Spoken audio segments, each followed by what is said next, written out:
Halo semuanya, Assalamualaikum, selamat datang di Bagasa.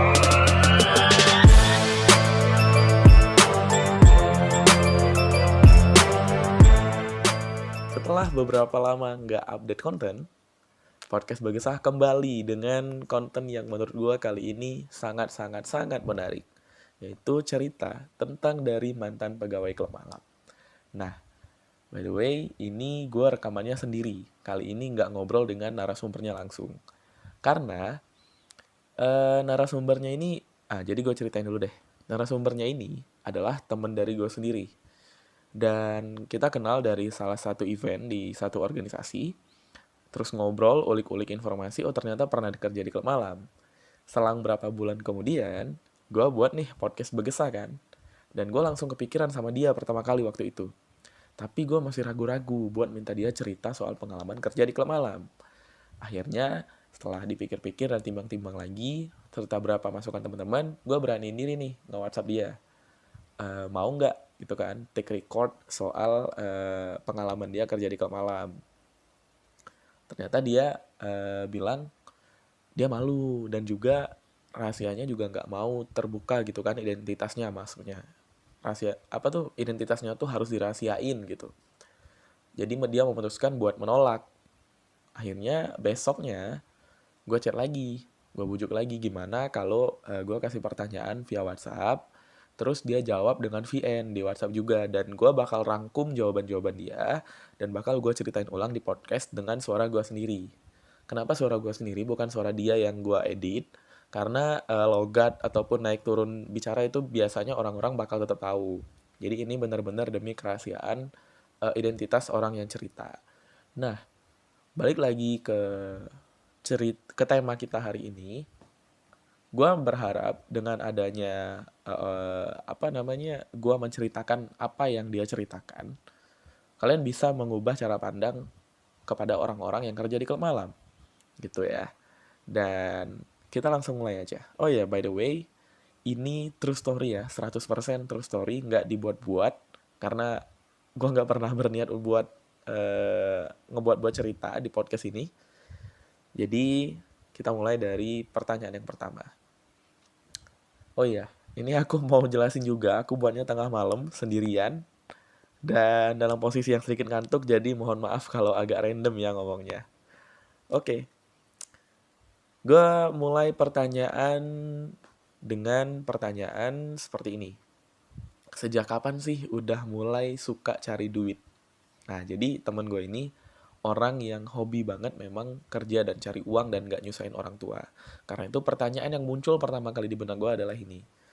Dia jawab, mulai cari duit itu sejak SD. Nah, di SD itu dia jualan tisu dan keperluan anak-anak lainnya. Mungkin ya dia nggak spesifik sih nyebutin tisu atau yang lain-lain, tapi ya kalau gue kebayangin mungkin makanan, mungkin juga mainan, atau yang semacamnya. Jadi sejak SD udah hobi cari duit. Terus gue tanya lagi, sebelum kerja di klub malam, itu kerja di mana aja? Dia jawab, ya kalau dari kecil, itu jualan, kayak yang gue sebutin tadi. Terus kalau libur, biasanya jual makanan pempek, bareng ibu. Bahkan sekarang, usahanya itu punya tempat sendiri. Jadi udah berkembang nih usahanya. Selain itu, pernah kerja juga di karaoke, jadi kasir.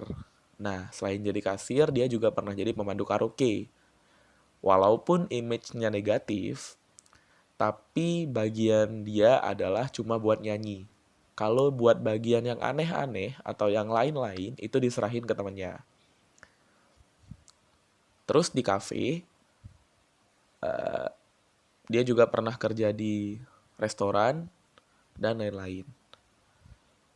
Terus gue tanya lagi nih, awal kerja di klub malam, awal bisa kenal dengan klub malam atau dunia malam itu gimana ceritanya? Dia nggak cerita terlalu banyak sih, yang pasti dia bilang, itu awalnya waktu semester 2. Kenal klub malam itu langsung dari teman-teman, jadi dia diajak sama teman-temannya main ke salah satu klub malam. Awalnya ya jadi customer, yang sekarang klubnya itu udah tutup. Nah, jadi dia pertama kali main ke klub malam itu jadi pengunjung, Dan sekarang klub malamnya udah tutup. Dan dia bilang awalnya sih ya emang murni karena mau ngelepas penat aja.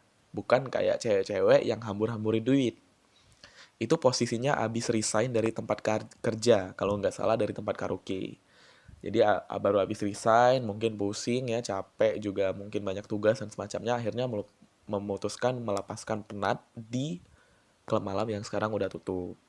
Dan itu pun diajak sama teman-temannya. Kalau sampai sini sih bisa kita lihat lingkungan dan pertemanan itulah yang kemudian bisa menggiring teman gue ini kenal dengan dunia malam dan kenal dengan klub malam ya. Kita lanjut lagi. Dia lanjutkan nih. Habis itu ada bukaan kerja di salah satu klub malam.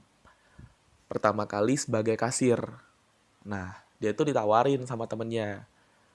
Semenjak itu, dia mulai kerja di klub malam, dan ya nggak lama sih, cuma sebulan. Karena fee-nya itu kecil. Terus lingkungan kerjanya nggak buat dia nyaman. Habis dari situ, dia kenal sama seseorang yang ngajak dia kerja jadi kasir di restoran ramen, ya mie Jepang. Dan dia kerja di sana jadi kasir di restoran ramen 2 tahun dia kerja di sana. Nah ini lumayan nih. Selama itu dia bilang kalau dia nggak lagi nyentuh yang namanya dunia malam ya, jadi orang bener lah bisa dibilang. Terus dia lanjutin, terus bisa balik lagi ke dunia klub, tapi ya jadi customer lagi. Dengan teman-teman yang sama yang ngajak di klub malam yang pertama tadi. Tapi waktu itu posisinya udah kerja di tempat lain, jadi sekretaris pribadi perusahaan kelapa. Sambilan ya karena fee-nya gede. Jadi yang awalnya udah nggak pernah nyentuh dunia malam, terus balik lagi ke dunia klub malam setelah diajak sama teman-teman yang sama, tapi udah nggak kerja lagi nih di restoran ramen tadi, udah jadi sekretaris pribadi di perusahaan kelapa. Nah, lambat laun, ujungnya males jadi customer karena mikir, kenapa nggak jadi duit aja? Ada kenalan nih akhirnya sama salah satu temen di stasiun TV lokal.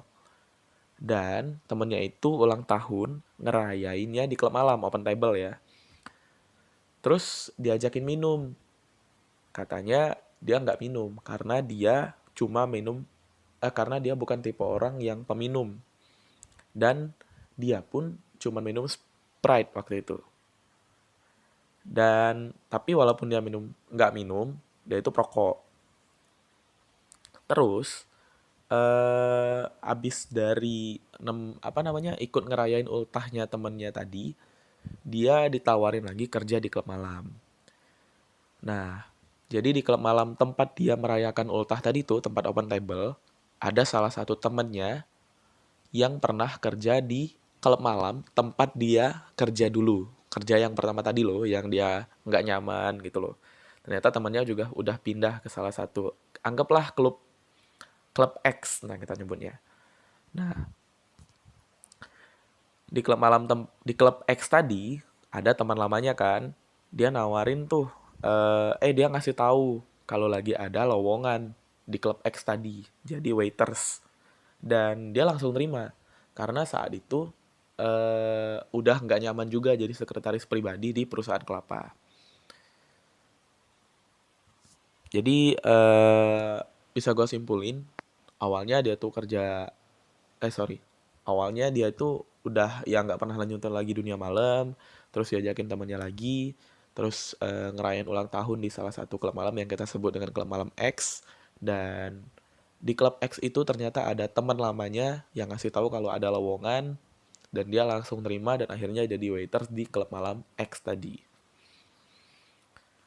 Terus gue tanya nih, gimana perasaan pas awal kenal sama klub malam atau dunia malam? Dia jawab, ya rasanya tuh aneh.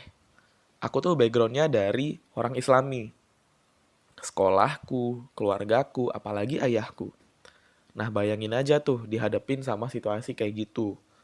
Kaget, tapi seru. Terus bisa kerja kayak gitu, ya awalnya karena ngerasa capek jadi customer. Kenapa nggak jadi uang aja gitu kan? Terus gue tanya kan, yang ngebuat mutusin kerja di klub itu apa gitu, gue tanya kayak gitu. Dia bilang Yang pertama karena ekonomi. Dia tipe orang yang nggak mau banget nyusahin orang tua. Dia sekolah atau kuliah aja nih, semuanya jadi duit. Tugas dan yang lain-lain dijadiin duit sama dia. Terus alasan selanjutnya, ya waktu itu nggak ada kerjaan lain. Lowongan kerja juga ada. Lowongan kerja tuh ada, tapi ada kualifikasi D3 atau S1 sementara dia masih mahasiswa waktu itu. Nah, terus gue tanya kan, yang ngebuat nyaman di klub malam itu apa gitu kan? Dia jawab, kalau dia sih sorry ya, aku ceritanya dalam menggambarkan apa nih? Menggambarkan dia ini ya. Dia sih ngelihat tempat kerjanya, lingkungannya nyaman, orang-orangnya baik banget walaupun beda usia. Karena waktu itu dia paling imut di sana. Terus nggak ganggu kuliah, karena kuliah kan pagi. Kalau kerja di klub malam tuh kan ya pasti malam dong. Nah, dia bilang kerjanya juga nggak terlalu capek. Di sana juga cuma butuh orang yang sabar pada waktunya, maksudnya nggak tidur. Dan fee-nya juga gede, dapat tips gitu dari pengunjung. Tapi kalau dia ini, dia bilang dia bukan tipe yang aneh-aneh, karena dia juga bukan tipe peminum. Tapi selain, biasanya gini nih, maksudnya adalah orang-orang yang dapat tips itu kan orang-orang yang biasanya ikut minum bareng pengunjung. Yang nggak cuma nuangin minum, tapi juga ikut minum, ikut happy-happy gitu. Nah, dia tuh nggak dapet tips dari yang kayak gitu maksudnya. Dia dapet tips itu dari duit kembalian dari bill yang nggak dibalikin. Bisa juga kalau ada customer yang suka sama kita karena kita ramah. Ya kalau gajinya lumayan sih, nggak terlalu gede juga nggak terlalu kecil. Tapi yang bikin jadi gede adalah tipsnya tadi. Jadi setiap malam tuh selalu, setiap pagi pulang kerja itu selalu bawa tips. Terus gue tanya, sukanya kerja di sana apa gitu kan? Dia bilang, wah suka tuh banyak banget. Kita bisa lihat ekspresi orang-orang yang numpahin masalah. Lucu-lucu sih. Terus teman kerjanya gokil-gokil. Terus selain kerja, kita juga bisa dapat hiburan. Terus gue tanya kan, kalau dukanya gimana? Ini jawabannya lebih banyak. Jadi katanya sih lebih banyak duka ya. Yang pertama adalah image. Banyak yang mandang dia jadi buruk karena kerja yang kayak gitu. Belum lagi penampilan kerjanya yang kayak gitu. Dan yang lebih parah lagi, cowok-cowok itu ngedeketin dia dengan tujuan-tujuan yang negatif. Nah, itu duka sih bagi bagi aku katanya. Terus dia sadar soal dosa yang terus mengalir. Nah, ini yang mulai bikin gue merinding nih. Ya, dia kan apa namanya? Kerja tuh. Sebelum kerja katanya dia sempat ibadah sholat gitu kan.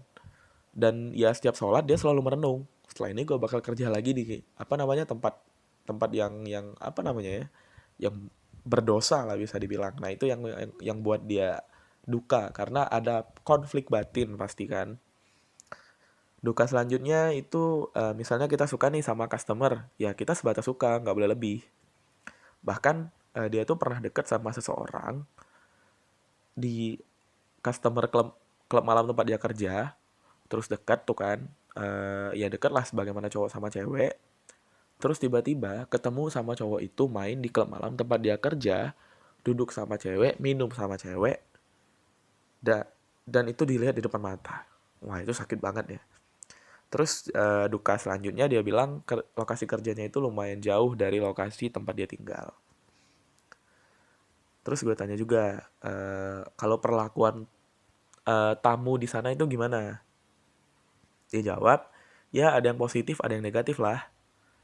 Misal nih, kita kan biasanya clear up table. Tempatnya luas sih, tapi padat karena banyak orang. Nah, biasanya tuh kalau lagi clear up table, suka dipeluk dari belakang. Ya emosi dong. Terus ya mau gimana lagi? Kalau nggak gitu ya nggak kerja. Selain dipeluk dari belakang, biasanya suka ada yang narik, nyuruh kita ikut minum. Terus kita bilang nggak mau. Nah ini reaksinya ada macam-macam. Kalau kita nolaknya dengan halus, ya reaksinya juga baik. Tapi kalau kita nolak dengan cara yang nggak baik, ya reaksinya juga nggak baik. Terus perlakuan mereka ada juga yang romantis sih, godain. Ya namanya kita karyawan kan sering nuangin minum jadi suka digodain. Terus gue tanya, kalau pengalaman terburuk apa? Dia bilang, eh dia pernah jatuh cinta sama salah satu pengunjung, salah satu customer dia. Tapi tapi si cowoknya itu kayaknya nganggep itu tuh nggak ada apa-apa. Jadi udah sampai deket, tapi si cowoknya nggak nganggep itu tuh hubungan yang spesial. Terus teman gue ini ngelihat si cowok itu minum, terus kissing sama cewek yang mungkin baru kenal sama si cowok yang lagi deket sama teman gue ini. Nah, terus karena teman gue ini udah cemburu banget, dia lempar air panas ke tubuh mereka berdua. Dan dari situ teman gue ngundurin diri dari tempat klub malam tempat dia kerja. Wah ini apa ya? Memang benar-benar mengenaskan ya. Karena ngelihat di depan mata, apalagi orang yang kita cintai, kissing terus minum, ya wajar lah kalau menurut gue itu emosi. Terus gue tanya lagi nih, hal bahagia apa sih yang paling susah dilupain? Dia jawab, kalau kejadian bahagia nggak terlalu banyak sih yang nggak bisa dilupain. Paling yang nggak bisa dilupain itu ya kejadian marah-marah waktu itu katanya. Tapi selain itu, kenapa dia bisa jatuh cinta sama si customer itu? Nah dia cerita nih, katanya waktu itu tangan dia tuh abis kebakar. Terus si cowok itu pegang tangan dia kasih es batu. Mungkin itu sekedar hal kecil, tapi ngerasa dari sebanyak orang manusia di sana, ternyata masih ada yang peduli. Itulah kenapa si teman gue ini baper dan deket sama si cowok itu.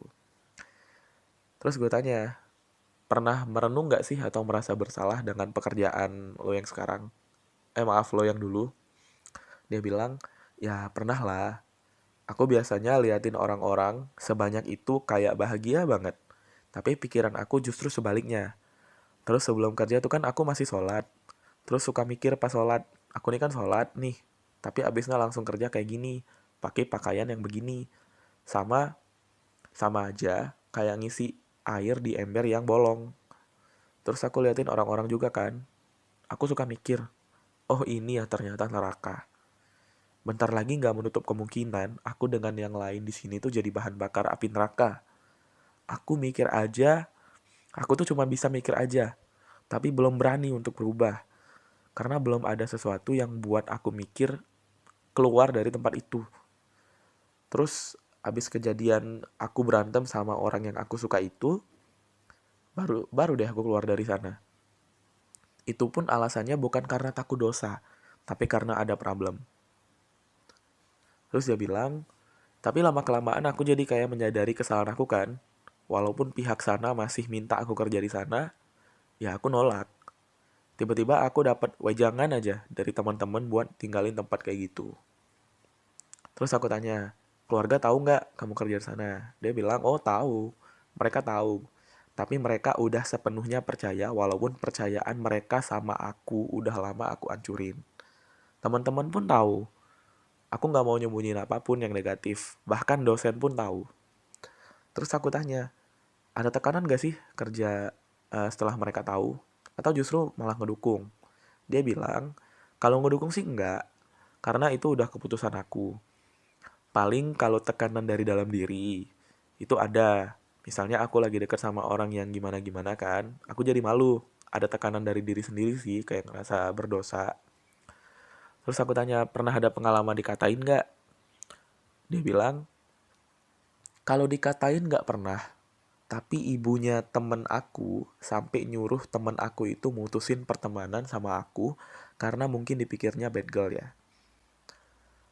Kalau yang lain sih nggak pernah sampai ke telingaku. Yang menghina gara-gara kerja di situ belum ada. Tapi kalau nasihatin banyak. Kayak nyuruh keluar aja dari tempat itu.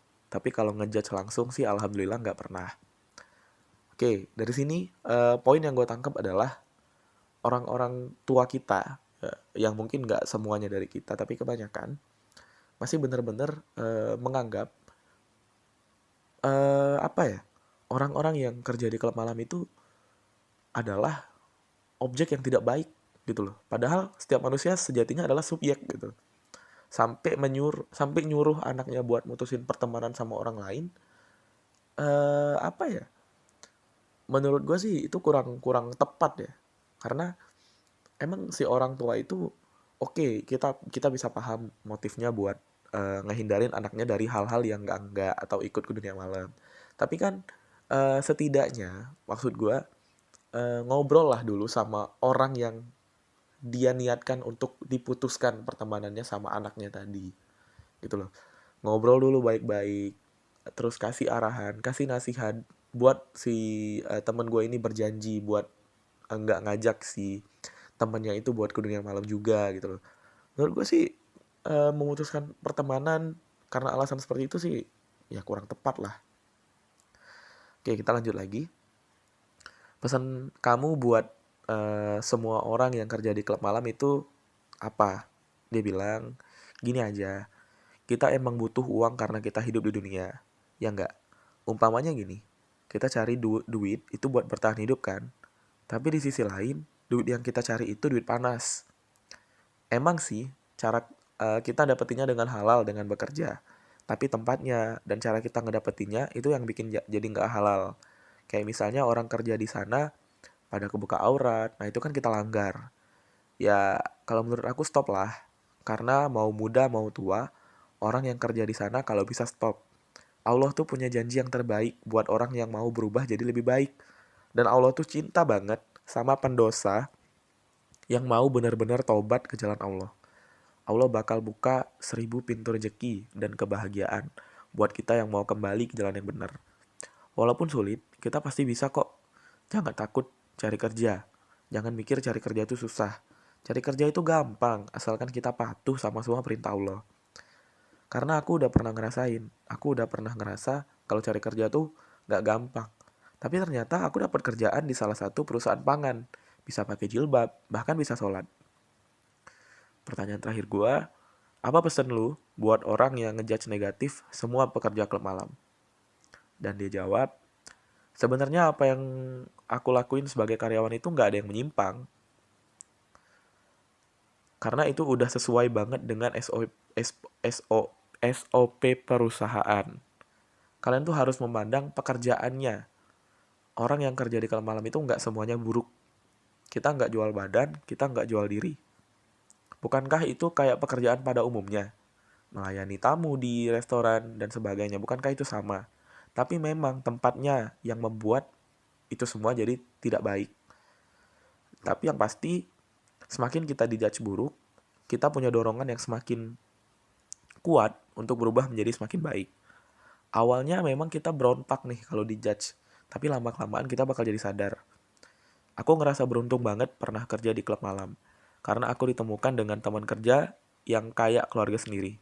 Walaupun udah keluar dari sana, tapi tetap kayak keluarga. Aku juga